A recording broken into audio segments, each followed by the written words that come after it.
Depression and anxiety have been silent symptoms of this pandemic.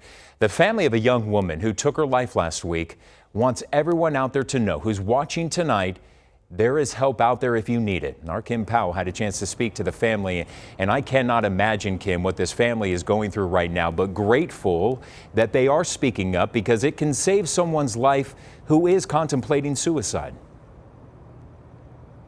Yeah, absolutely. And they tell me that Gentry Beauclair was a strong and fearless and dedicated woman who was in the process of furthering her career. But unfortunately, when it came to the quarantine and the pandemic, depression took over. And tonight, a local therapist tells me that when it comes to everything that happened last year, it really compounded when it came to mental health disorders.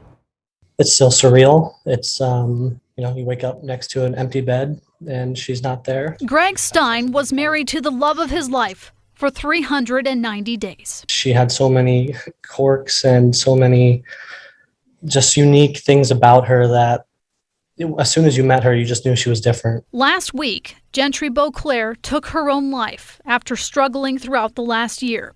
Her husband says he watched her mental health snowball in the quarantine. Her vitality was being drained. She was not as enthusiastic. She was tired. She just wanted to sleep, and she wasn't as active. And her best friends noticed her slipping away. When she did reach out to me to hang out with me, a couple of times she postponed and said, "I'm so sorry, I have to work on myself right now. I'm going through things." The more the pandemic unfolded, the worse things got. Ashley Taylor, a licensed therapist, says she's seen new patients come in droves over the last year. Every level, every mental health situation was definitely compounded by this last year.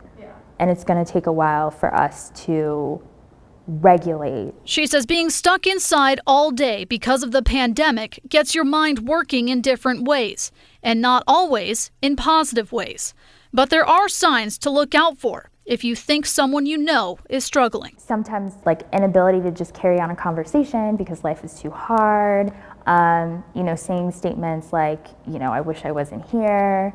Always take those seriously. Gentry's friend said she opened up recently about drinking more alcohol to cope. And she told me that she was feeling addicted to alcohol and she was using it to for a crutch. Yeah, numb the pain. Now, Gentry's friends and husband want the stigma around mental health to evaporate and for people to know it's okay to not be okay.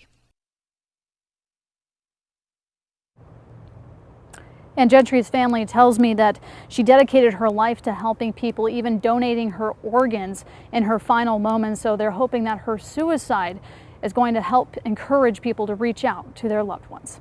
Reporting live tonight, I'm Kim Powell for Arizona's Family.